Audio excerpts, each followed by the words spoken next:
My name is Miriam Levi. I was born into a Jewish family, steeped in traditions that stretch back through generations. A legacy of faith that's been passed down from mother to daughter, father to son, wrapped in the warmth of history and rituals. Growing up in a small, close-knit community in the heart of Brooklyn, New York, my life felt like a mix of the ordinary and the sacred. On the surface, I was like so many others, balancing work, family, and the pressures of day-to-day existence. But within, there was always a yearning for something more, something that transcended the mundane reality I was living. I spent most of my days helping my mother, Miriam Sr., who had become frail in her old age. The years had begun to take their toll, but her mind remained sharp, full of the wisdom of the generations before her. My father, Baruch, passed away when I was still young, leaving me to fill the void he left behind in the family. The house became quieter without his hearty laugh and booming voice, but my mother and I grew even closer. We were bound not only by the love we had for each other, but by the shared understanding of what it meant to be Jewish in a world that often didn't understand us. Being a Jewish woman, my life was always tied to tradition. The weekly Shabbat dinners, the lighting of the candles, the prayers I recited with my mother every night, they were the anchors in my life. I couldn't imagine not observing the mitzvot, commandments, the deep sense of connection to our faith that gave shape to the days. I kept kosher, attended synagogue on the high holidays, and observed the fasts with reverence. Judaism was not just a religion for me. It was a part of my identity, woven into the very fabric of who I was. But there was always a part of me that questioned it all. Was it enough? Was this all there was? I never doubted the existence of God, but I often wondered if I was truly fulfilling my purpose in life. My faith felt grounded in routine, but routine alone didn't provide the answers to the deeper questions that echoed in my soul. My work as a nurse wasn't something I ever saw as extraordinary. I helped people every day, of course, but my job was just a job, something I did because it paid the bills and gave me a sense of duty. I didn't expect to change the world with my work. I didn't expect much of anything, really, except to get by and help my mother live as comfortably as possible in her old age.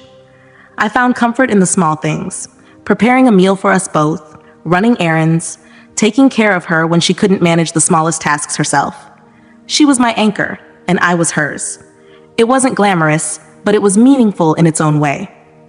Still, despite the love I felt for my mother and the connection to my Jewish faith, something inside me was unsettled.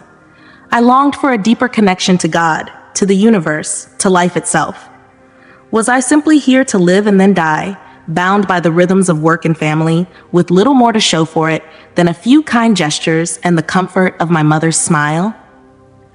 I couldn't shake the feeling that I was missing something, some deeper truth, some greater meaning to my existence. I had conversations about these thoughts with my closest friends, but they always assured me I was overthinking. Life is simple, they would say. Do what's right, love your family, follow the commandments, and you'll be fine. But that didn't feel like enough for me. I needed more. One evening, after a particularly emotional conversation with my mother about my father's passing, I felt a tightness in my chest.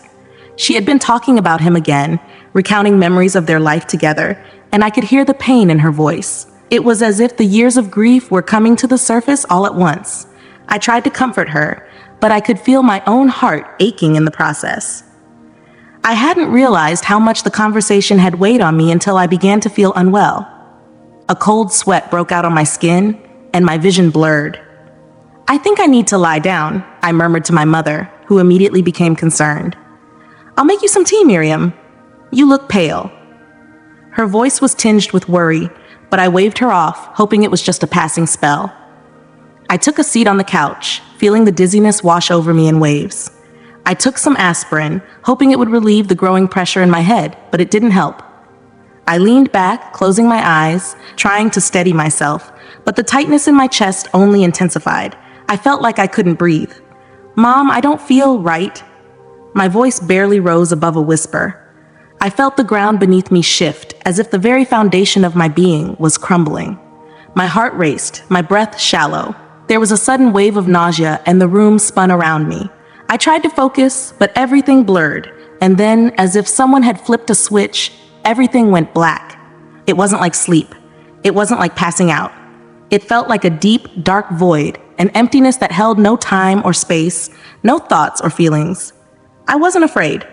In that moment, there was only stillness, a strange, indescribable calm that seemed to absorb everything.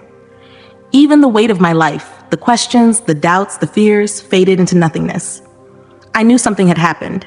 I knew I had left behind my physical body. There was a sense of separation and understanding that I was no longer confined to the limitations of my human form. I was something more, something beyond. What I didn't know then, as I drifted in that unfamiliar space, was that I was about to embark on a journey that would challenge everything I had ever believed about myself, about God, and about the world. What I didn't know was that this was not the end, but the beginning of something much, much greater. It's hard to describe the exact moment when I stopped being Miriam Levi, the woman who cared for her mother, lived a simple life, and prayed her Jewish prayers with a heart full of questions.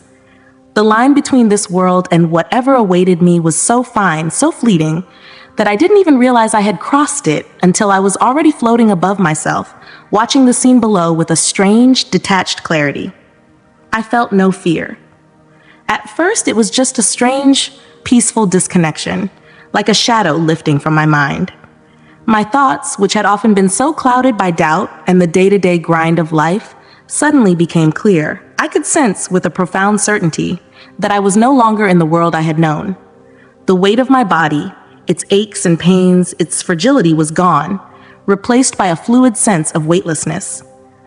The darkness that had enveloped me wasn't terrifying. It was like a blanket wrapping me in comfort, as if I had been guided into a space where all things, my thoughts, my feelings, my doubts, no longer mattered.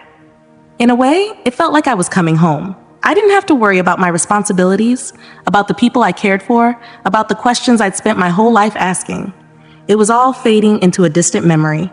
And then I realized I was not alone.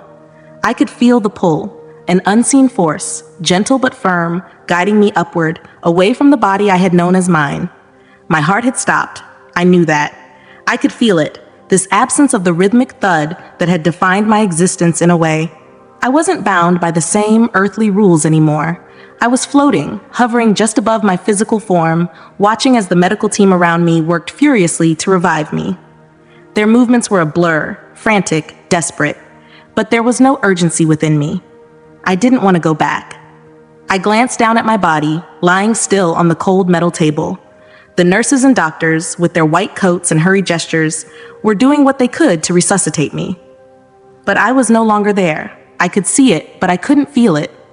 It was as if I was a mere observer in a world that no longer had any real hold on me.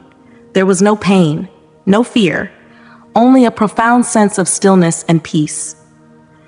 Even more surreal than the calm within me was the image of my mother, sitting in the waiting room just outside the sterile walls of the emergency room.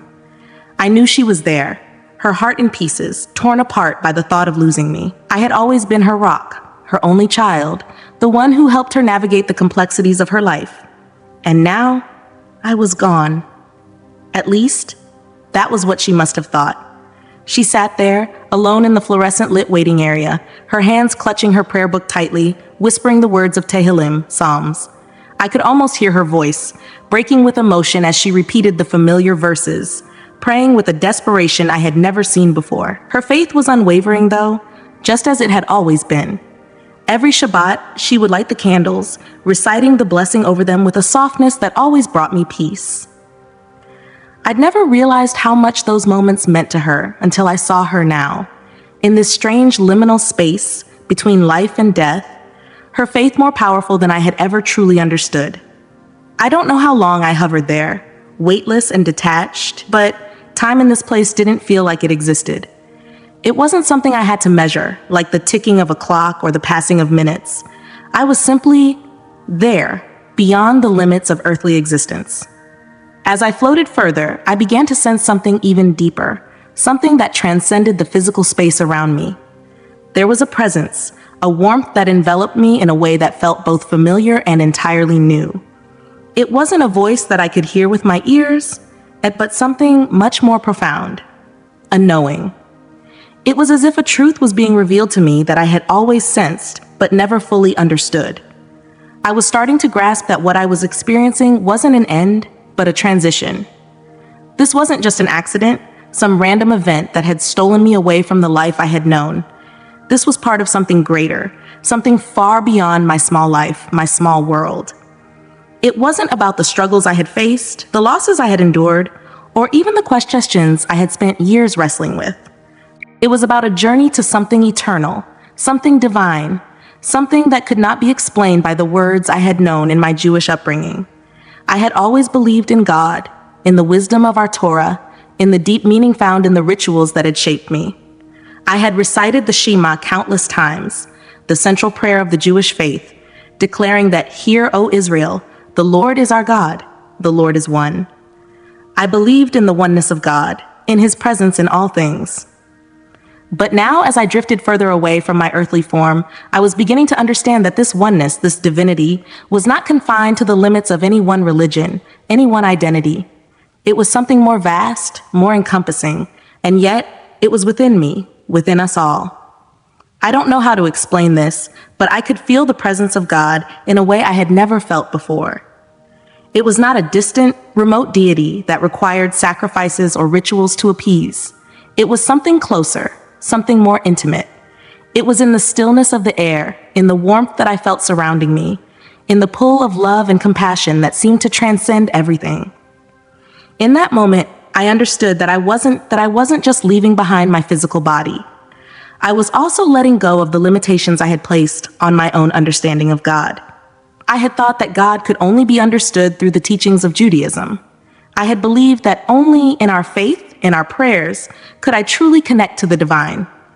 But as I floated above the hospital room, observing the world from this new vantage point, I realized that God was not confined to any one faith, any one belief system. God was beyond that. He was in everything and everyone, and the love I was beginning to feel was universal. I don't know how long I stayed in that space, suspended between the world I had known and the infinite unknown, but it was enough. I felt more connected to God, to the universe, and to my own soul than I had ever felt in my life. I felt no fear, no longing to return to the life I had left behind. I was beginning to understand that I was part of something so much greater, a plan that extended far beyond the confines of my earthly existence. And then, just as I was beginning to accept this new understanding of myself and the divine, I felt the pull of something greater still. Something called me forward, inviting me to take the next step. I wasn't alone anymore. Something was guiding me. Someone was waiting. I don't know how to explain what happened next, how it feels to encounter something or someone so pure, so filled with love, that it changes everything you thought you knew about life, faith, and truth. At first, I wasn't sure what I was seeing. I had always understood Jesus through the lens of my Jewish upbringing, a revered teacher, a figure of historical significance, but never someone I had personally connected to. For Jews like me, Jesus was part of a story that existed outside of our faith. He was not a part of our daily rituals, not a part of our prayers or our Shabbat meals. He was part of another path, a path that had gone in a different direction after the Second Temple was destroyed, a path that split from the Jewish people long ago. And yet there he was, standing before me, looking at me as if he knew me better than I knew myself. He wasn't anything like the images I had seen in church or on television. He didn't have that stoic, distant look of holiness. No, he had an energy, a presence that was like light, warm and radiant, yet utterly calming. His eyes, deep and full of knowing, seemed to reach into my very soul. There was no judgment in his gaze, no trace of condemnation, only love, pure, unfiltered love. It took me a moment to register what was happening. There was no introduction, no formalities. He simply was. I had never felt such peace before. It was as if the weight of all my life's worries, all my questions, all the complexities of being a Jewish woman in a world so often divided by faith and doctrine, melted away in an instant. I was standing before someone who radiated warmth, someone who, despite being a figure of history and religious iconography, felt as though he was standing right there with me in the present moment. He spoke my name, Miriam. The sound of it was not the way anyone had ever said my name before. There was no hesitation, no awkwardness. It felt as though he had known me forever. And in that moment, I realized I was no longer simply Miriam Levi from Brooklyn, the woman who lit Shabbat candles, who kept kosher, who mourned the loss of her father. No, I was Miriam, and he knew me. He saw me, not just my name, not just my life, but the core of who I was, the essence of me. For a moment, I couldn't speak. What do you say to someone who looks at you with such understanding, such deep compassion, that you feel as though all the questions you've ever had are irrelevant? I had lived my life asking, what is the purpose of all this? Why am I here? Is there more to life than my family, my faith, and the rituals I observe? But now, standing before him, I understood that the answers didn't come from complex explanations or philosophical debates.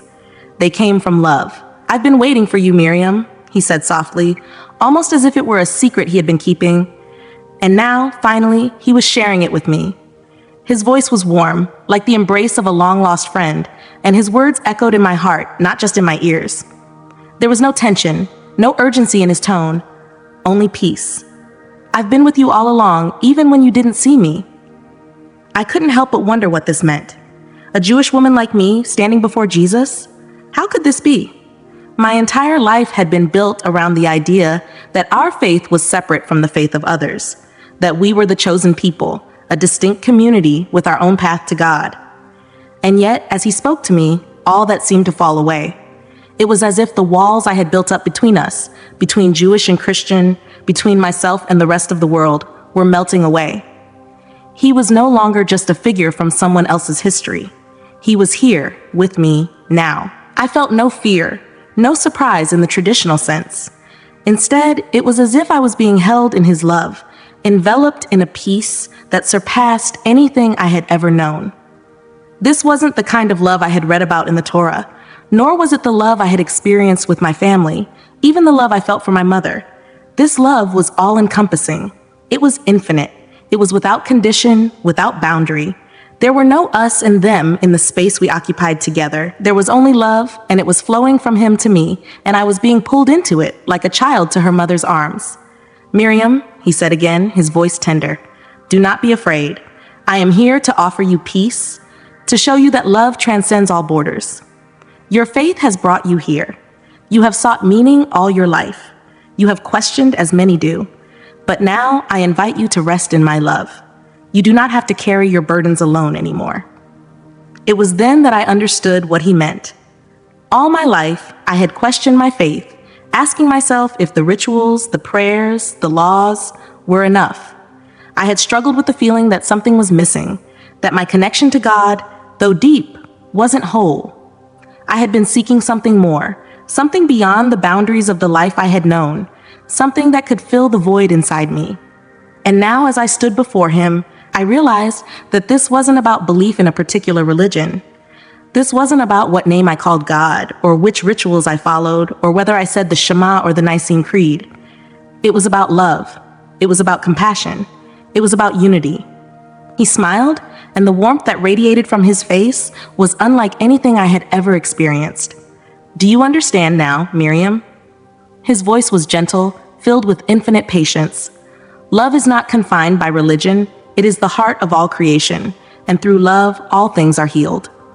I felt his words deep within me. They resonated in my soul as if they were truths that had always been there, buried beneath layers of doubt, of tradition, of human-made walls. I had been seeking meaning in the wrong places, seeking it in rules, in the way things should be. But what he was offering me now was freedom. Freedom from the confines of my limited understanding. Freedom to love, to connect, to heal. You are not alone, he continued, and neither is anyone else. We are all part of the same divine family. No matter where we come from, what we believe, or how we worship, we are all connected by love. This is the message I want you to carry back. He looked at me with such tenderness, such deep compassion. And though I was still the same Miriam I had always been, a Jewish woman from Brooklyn, something within me had shifted. I was beginning to understand that the love he spoke of, the love that transcended all religious boundaries, was the very love that I had been seeking my whole life. There was no conversion happening here, no rejection of the Jewish faith I held so dear. Instead, there was an invitation to expand my understanding of love and connection. to see beyond the limits of the labels we place on one another. As I stood before him, I felt that familiar pull again, the pull that had guided me to this moment. He wasn't asking me to abandon my faith. He wasn't asking me to reject my history or my family. He was simply offering me something more. He was offering me peace, love, and the understanding that we are all connected, no matter where we come from. He called me by name again, Miriam. This time when I spoke, I could feel the love in my words. I felt whole. I understand, I whispered, knowing deep down that this encounter wasn't an accident. It wasn't just a vision or a dream. It was a divine meeting, an invitation to embrace something much larger than I had ever imagined. And with that, he smiled, a smile that I will carry in my heart forever. I can still feel it, how I floated, almost weightless, as if the very fabric of the air itself was made of light. Heaven. I never thought I'd find myself here, especially not as a Jewish woman, grounded in the ancient faith of my ancestors. I had always thought of heaven as something distant, something abstract, a place of angels, of judgment, of reward for the righteous and punishment for the sinners. In my childhood, I was taught about the Olam Haba, the world to come, but it always felt so far away, so wrapped in mystery that I couldn't quite grasp it. But what I saw, what I experienced, was nothing like what I had been taught to believe. It wasn't a place with golden streets or gates of pearl. It wasn't even a place at all, not in the way we think of places. It was more like a state of being, a vast, radiant existence that felt whole, pure, and alive. There was no sense of time or space, no clocks ticking away or boundaries keeping things apart. It was a realm where peace reigned over everything, where healing was in the very air, in the very fabric of the universe itself. Jesus was still with me, walking beside me, his presence now even more calming than before. He didn't say much at first, but his silent companionship spoke volumes. I felt no fear, no hesitation. I was floating in the deepest peace I had ever known. The first thing I noticed was the light. It was everywhere. Not blinding, but warm, gentle, embracing. The light seemed to come from within everything, every stone, every tree, every breath of air. It was like nothing I had ever encountered. It wasn't a harsh, glaring light, but one that illuminated the heart and the soul, bathing everything in the purest, most loving glow. I could almost feel the light as it washed over me. It soothed something deep inside of me, something I hadn't even realized had been aching. As we walked, I noticed others there. Souls, people. They weren't bound by the differences I had always seen in the world. There were no labels here. No divisions between Jew or Christian, Muslim or Buddhist, black or white, rich or poor. Everyone, every soul was simply there, being, existing in perfect harmony. I can't explain it fully, but there was something about the unity of the people there that was profound, so profound that it made me want to weep with joy. Every soul I saw radiated with the same peace that I was feeling. I saw men and women embracing each other, strangers to one another on earth, but here they were family, united in a way that defied anything I had ever known.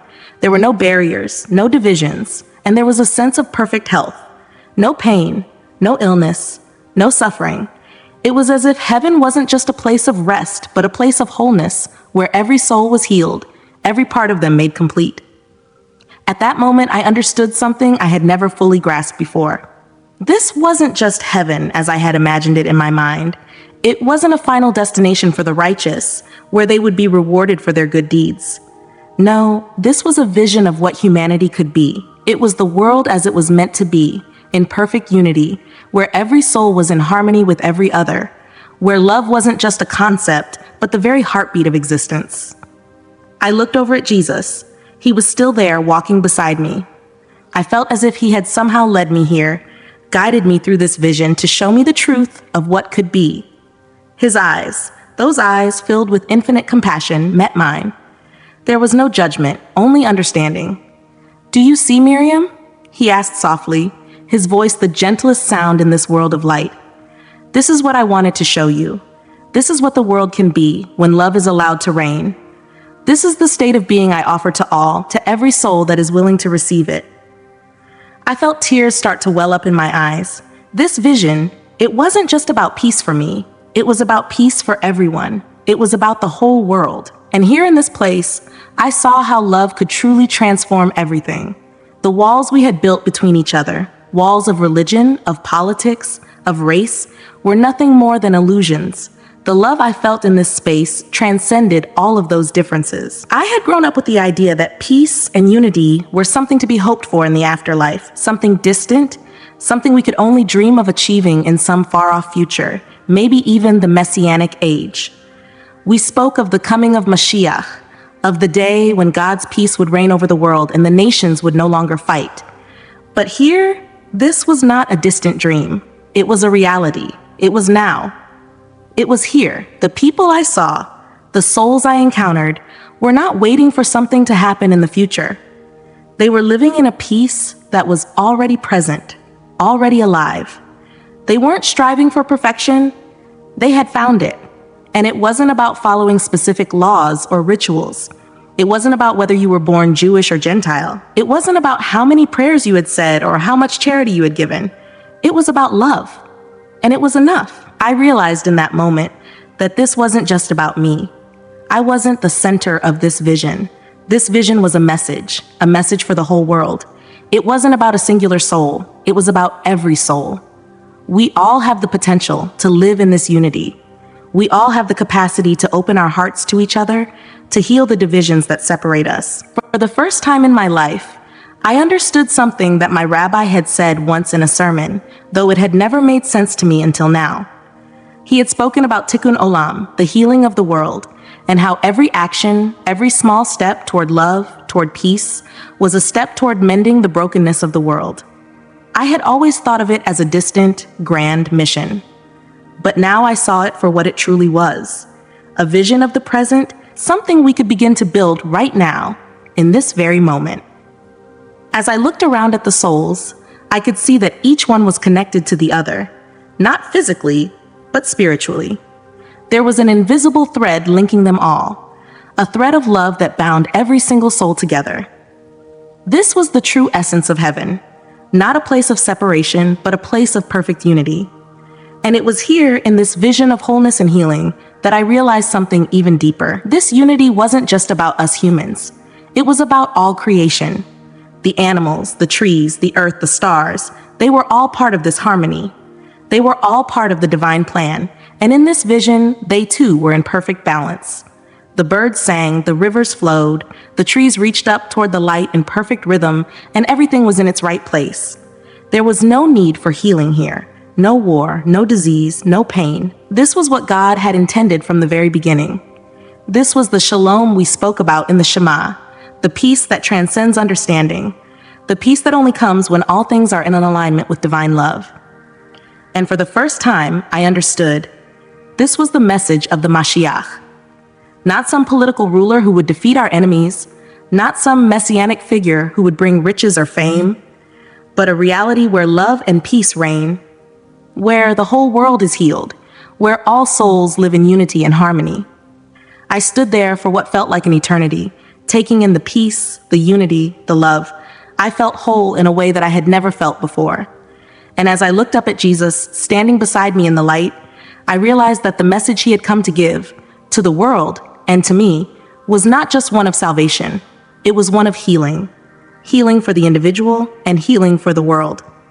He had shown me the way forward, not through religious division, but through love, through unity. And that, I realized, was the true meaning of heaven. In that moment, I knew I was being called to bring this message back to the world, to share it, to spread it, to help heal the divisions, to help people understand that peace and unity were not just possibilities. They were the truth of who we are meant to be. And with that understanding came a profound sense of urgency. The world needed healing, and I had a role to play in it. But first, I had to return. I wasn't prepared for what came next. The serene light that had filled my vision of heaven dimmed. The vibrant peace that had wrapped around me began to fade. And with a suddenness that took my breath away, I was thrust back into the world I had just left behind. I could no longer feel the warmth of the light, the gentle embrace of love.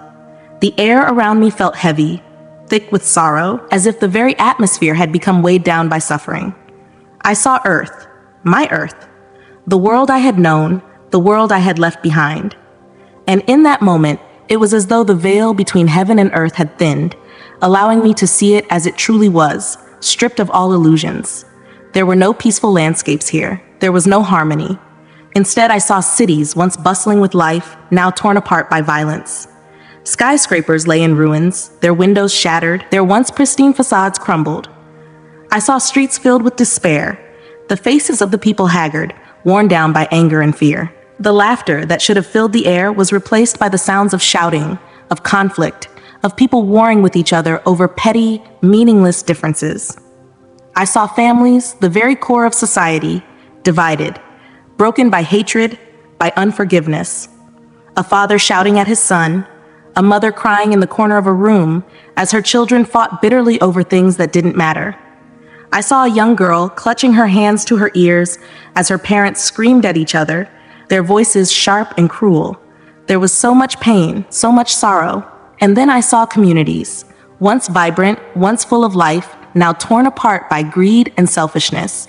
People ignored each other on the streets, walking past without so much as a glance. In the marketplace, a man shoved his way past a woman, not even pausing to offer a word of kindness. Children were hungry, but the wealthy turned their backs, hoarding their riches, unaware or uncaring of the suffering around them. It felt as if the very essence of love, that peace I had felt so deeply in heaven, had been stripped from this world. I couldn't breathe. My heart ached, and I found myself wishing to return, to flee from this place, from this suffering. I saw people fighting over religious differences, though I couldn't quite understand why. Here I was, a Jewish woman, so connected to my faith, to the ancient traditions of my people. But I had never seen religion used to divide people so fiercely. I had always been taught that we are to love one another. We're all created in the image of God, that shalom, peace, was the ultimate goal. Yet here, religion was a weapon. People fighting over whose God was better, whose beliefs were purer, Jews arguing with Christians, Muslims against Jews, sects of every religion bickering among themselves. How could this be? I thought. How could religion, the very thing that was supposed to bring people together, to unite us in our shared humanity, become the thing that drove us apart? It broke my heart. I had never seen it like this before. I had always known there were divisions, of course. My own community struggled with different streams of Judaism, with differences between the Orthodox, the Conservative, and the Reform. And the world around us, with its many faiths and beliefs, was divided too. But here, in this moment, I realized just how deeply those divisions ran, how much anger had built up, how much hurt had festered over time, until it became the very fabric of our societies. And then I saw something that made the ache in my heart feel unbearable. I saw people who claimed to know God, people who, in their own eyes, were the righteous, the devout, fighting and hating with a ferocity that was unimaginable. They clung to their belief in their own rightness while condemning others who were different. There was no compassion, no understanding, just the cold, sharp edge of judgment. I had always believed that if we could just remember God's love, if we could just follow His commandments, things would be better. But here I saw the tragic result of our failure to understand what it truly meant to love one another. We had built walls between ourselves and the very people we were meant to reach out to. We had become blind to the unity that was the heart of all religions, the one truth that we were meant to live by. And I wept. I wept for my people. I wept for the world. How had we gotten here? How had we allowed ourselves to become so lost, so disconnected from the love that was meant to bind us together? How had we let our differences define us when the message of love was meant to transcend them? The pain I felt was indescribable. It was as if I was being torn in two, pulled between the radiant love of heaven and the harsh, fractured reality of earth. The stark contrast was unbearable. I longed to return to the peace I had known, but I knew that I couldn't. Not yet. And that's when I heard Him. "Do you see, Miriam?" Jesus' voice was gentle, but there was an urgency in it that I had not noticed before. "Do you see how the world has become broken?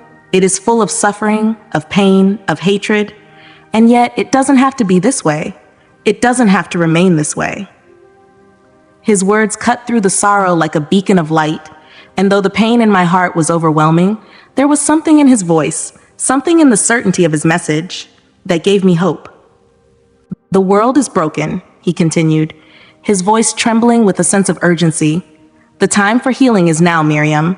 Love is the key. Love is the only thing that can bring back the unity you've seen. The time for division has passed. The time for peace, for healing, for wholeness is here. I could feel his eyes on me, filled with compassion.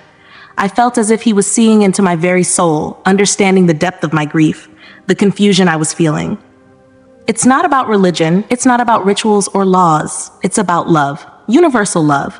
Love that transcends all boundaries, all differences. Love that heals. I nodded, tears streaming down my face, feeling a weight settle into my chest. I had always believed that the path to peace, the path to healing, came through the observance of the mitzvot, the commandments, through the study of Torah, and through prayer. I had always believed that we needed to follow the law to make the world better.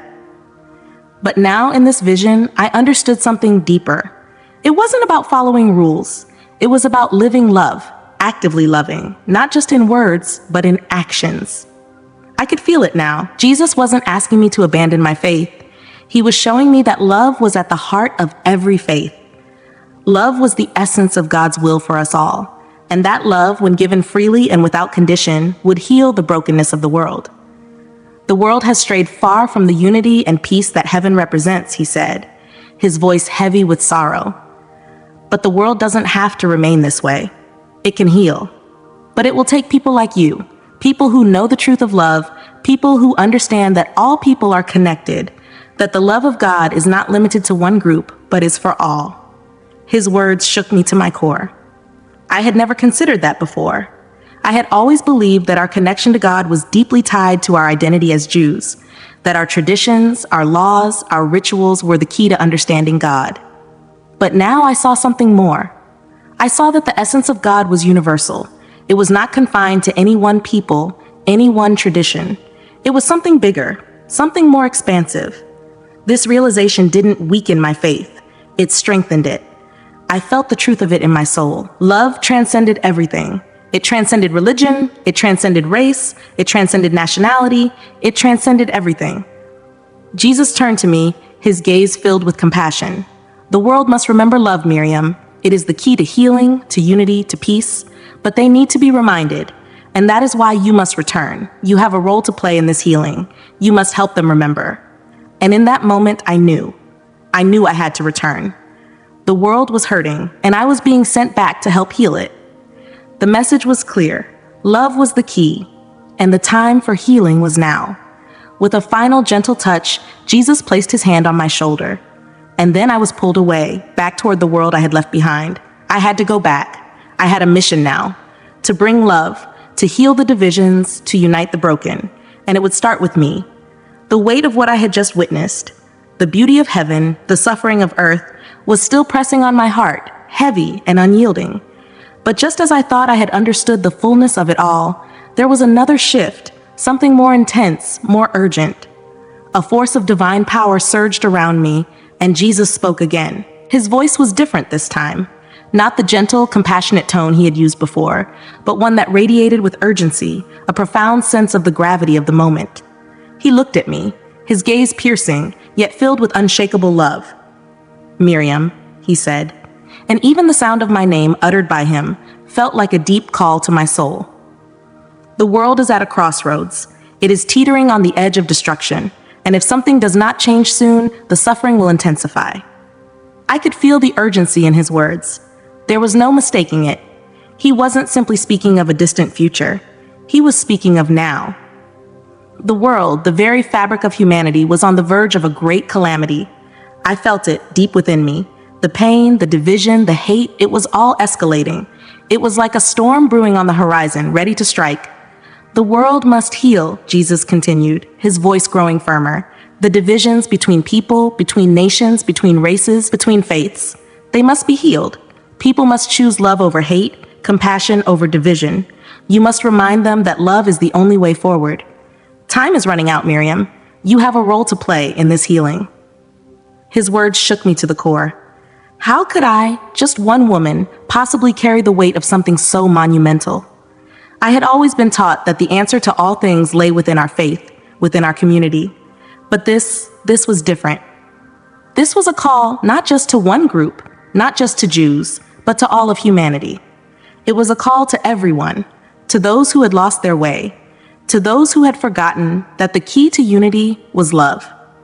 I had always believed that our mission as Jews was to be a light unto the nations, to bring peace through our way of life, through our dedication to justice, to loving kindness, to tzedakah, charity. But what I was hearing now was something deeper. It wasn't about one people or one group. It was about everyone. Every person, regardless of background, needs to choose love. I thought of my own family, my mother, the generations of Jews who had fought for survival, who had suffered, who had survived pogroms, the Holocaust, who had endured all manner of suffering, always hoping for a time when peace would reign. And yet, here I was, being told that the solution to all of it was a simple truth: love. Not just a love of one's own people, but love for all people. Jesus' words hit me like a flood, sweeping over me, and in the midst of all that urgency, there was a clarity I had never experienced before. "You, Miriam," he said, his tone softening but still with that powerful force behind it. "You must go back. You have been shown what is possible, what humanity can become if they choose love. You've seen the world's true potential, the beauty, the wholeness, the peace that can exist. But now you must share that vision with others. You must help them remember. You must help them see that they can choose a different path." I felt an overwhelming sense of responsibility, like the very fibers of my being were being called into service for something far greater than myself. It wasn't a burden, I knew it wasn't, but a sacred mission. I had always questioned my purpose in life, feeling that I was caught in the mundane, struggling with family matters, trying to be there for my mother and the people I loved. But now, this purpose, this mission was clear. I wasn't just meant to care for my family, I was meant to care for the world. "You will go back to the earth," he said, his eyes locked with mine, "and you will carry this message. You will be a messenger of love, of unity. You will remind people of what they have forgotten, that we are all one, that we are all children of the same God. The time is now, Miriam." But even as he spoke, a thought began to rise within me, something that had always lingered, a quiet whisper that I'd never quite been able to silence. Why me? Why was I the one being chosen to deliver this message? After all, I was a Jewish woman, deeply rooted in my faith, in the rituals, in the practices of my people. I had always believed in the oneness of God, in the power of our tefillah, prayers, in the meaning of the Shabbat, Sabbath, as a time of sacred rest and reconnection with the Creator. How could I, someone who had always held such a deep connection to my Jewish heritage, be the one called to spread a message that seemed to go beyond those boundaries? And yet, in the moment that I questioned it, I realized something. Jesus was not calling me to abandon my faith. He was calling me to expand it, to see beyond the walls we had built around ourselves, to understand that the love I had always practiced, the love I had always known, was not limited to the Jewish people or the Jewish community. It was universal. It was meant for everyone. I had always been taught that we were God's chosen people, that our covenant with God was special and unique. And it was. But what I had missed was that this chosenness was not about being set apart. It was about being a light to the nations, to show others what it meant to live with love, with compassion, with justice. And I realized that Jesus, this figure I had always viewed as outside my tradition, was teaching the same thing. Love, unity, compassion, no barriers, no divisions. It was almost as though the truth of the Torah of my Jewish faith had been expanded in my understanding. What I had learned in synagogue, in the Torah scrolls, in my family's kitchen as we prepared challah for Shabbat, it was all a part of a greater truth. And that truth, the one Jesus was showing me, was the same: love. He looked at me as if he knew what was swirling in my mind. "Yes, Miriam," he said, his voice kind. "I know you have questions, but the truth is simple. It is love, the love of God, the love of neighbor, the love that transcends everything else. It does not matter where you come from, what you believe, what your traditions are. What matters is that you love." I nodded slowly, the weight of his words settling deep into my soul. I knew that I had to go back. I had no choice now. I had seen too much, felt too much. I had been shown a vision of what humanity could become, and I could not, would not turn my back on it. "The time for healing is now," Jesus said again, his voice softer now, more tender. "You must go. The world is broken, Miriam. You can help heal it. You can bring people back to love. They need to remember. I felt the call in my very bones, in every heartbeat. I had to go. And I would. I would go back to my life, to my family, to my community, but I would carry something with me now. Something so profound, so beautiful, that it would change everything. It wasn't just about me anymore. It was about all of us. Every person, every soul connected through the power of love. That was the truth. That was the healing. I felt myself begin to drift away from his presence, a pull that was both gentle and insistent, as if the divine forces themselves were guiding me back to the world. But before I fully left, I heard his voice one last time. Remember, Miriam, love is the key, and the time is now. I was filled with a deep peace, a sense of purpose, as I was pulled back toward my earthly body. The mission was clear, and it would begin the moment I returned. I don't know exactly how long I was gone. Time didn't mean much where I had been, but when I opened my eyes, it was as though I was suddenly thrust back into the harsh reality of my body. The discomfort of the hospital bed beneath me, the beeping of machines, the sterile smell of antiseptic filling my nose. It was a sharp contrast to the serenity I had just left behind. I blinked, trying to make sense of the world around me. My vision was blurry at first, my head heavy. I could feel the weakness in my limbs, the dull ache in my chest. But as I tried to gather myself, I heard voices, a chaotic, concerned murmur of doctors and nurses, and then a sound that broke through the noise like a warm, familiar echo. "Miriam, you're awake! Oh, thank God!" I turned my head slowly, my heart swelling when I saw her. My mother, standing in the doorway, her face pale, her hands clasped in prayer. She rushed to my side, tears streaming down her face, but even in that moment of overwhelming emotion, I could sense the relief she felt, the deep breath of someone who had feared the worst and now felt the weight of that fear lift. "Miriam, my baby, you're back," she whispered, her voice thick with emotion. She kissed my forehead, as though I were a child again, like those days when she would soothe me after a bad dream, when I would fall asleep to the scent of kugel and the sound of her humming the ancient tunes of our people. I felt the bond between us, that deep connection forged by generations of women who had come before me. But something inside me was different now. I wasn't the same person I had been just hours, or was it days, before. The doctors were still bustling around, checking the monitors, asking me questions, but I wasn't paying attention. I had been given a vision, a truth, a purpose. I had been shown what I needed to do, and now that I was back, I couldn't ignore it.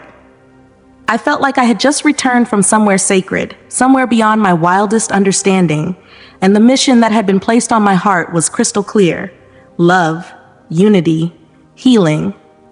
I could still hear Jesus' words ringing in my ears as though they had just been spoken. You must go back, to remind them, to heal them, to help them remember the power of love. That message, his message, was now mine to carry. It was a mission I hadn't asked for, but one I knew I couldn't refuse. The doctors had managed to resuscitate me after my heart stopped, and my body felt weak, fragile, like a piece of clay being molded. But my mind, my spirit, was alive with something else. Something greater than myself. It wasn't about me anymore. It was about a world that needed to hear this message. A world that needed to remember the love that transcended all boundaries, religious, national, and cultural. As I lay in that hospital bed, I began to remember everything. The peaceful vision of heaven, the love of Jesus, the overwhelming sense of unity. I had seen with my own eyes what could be, what should be, could be if people would only choose love. I felt deep down that I had been given a glimpse of the divine will, and I knew it wasn't just meant for me, it was meant for all of us. I turned to my mother, who was still sitting by my side, holding my hand, as if afraid to let go. "Mom," I said, my voice weak but insistent, "I've seen something. I've seen what the world could be, what we could be. I was shown heaven, and it's not just about us, about Jews or Christians or anyone. It's about everyone. It's about the love we all share. The love we all can share if we choose it." She looked at me, confusion clouding her expression, her brow furrowed. "What are you talking about, Miriam? Are you feeling all right? You've been through so much." "I'm fine, Mom," I said, my voice gaining strength. "I'm more than fine. I'm changed." My words hung in the air like a prayer, an ancient call for unity. I could see the uncertainty in my mother's eyes, But I also saw something else, a flicker of recognition. My mother, who had prayed to Hashem every night since she was a little girl, who had clung to the traditions and teachings of our ancestors, who had survived so much hardship, she understood, even if she didn't know how or why yet. I took a deep breath. The weight of what I had learned, what I had seen, seemed to settle in my chest. It wasn't just a truth about love, it was a call to action. I couldn't keep this to myself. I had to share it. I had to help others see what I had seen. I couldn't just go back to living the life I had before. I couldn't go back to worrying about the little things, about getting by, about what people thought of me. I had been given a new understanding of what mattered. And I knew that Jesus' message, love, unity, healing, was not a call for conversion, not for me or anyone else. It was a call to transcend divisions, to heal the wounds of hatred, of misunderstanding, of fear. I couldn't believe that I, a Jewish woman, had been entrusted with this message. But I also realized that in that moment, I wasn't being asked to abandon my faith. I wasn't being asked to abandon my people. I was being asked to expand my understanding of the love God has for all people. Jesus had spoken of this love, of a love that was so far-reaching, it didn't fit into the boxes we had created for it. I thought of the Torah, of the Shema, the prayer that has been at the heart of Jewish faith for millennia. Hear, O Israel, the Lord our God, the Lord is one. I thought of our covenant with God, the one we celebrate on Rosh Hashanah, the one we reaffirm every time we gather for Minyan. I thought of how we have always understood that we are chosen to be a light for others, to show the world the path of justice and peace. I had always seen that light as something for Jews alone, but now I saw it differently. This light was meant for everyone. I knew that my life had just taken a turn I couldn't ignore. It wasn't about accolades or worldly achievements. It wasn't about finding the perfect career or living up to some ideal of success. It was about living with purpose. It was about love. It was about spreading that love, teaching others about it, helping them see what I had seen. But not everyone understood, of course. When I shared my experience with family, friends, some of them listened, others didn't. Some laughed it off, skeptical of what I was saying, unable to accept the vision I had, the message that had been placed on my heart. They didn't see what I had seen, how could they? But others felt the weight of it too. They saw the change in me, the conviction in my voice, the love in my actions.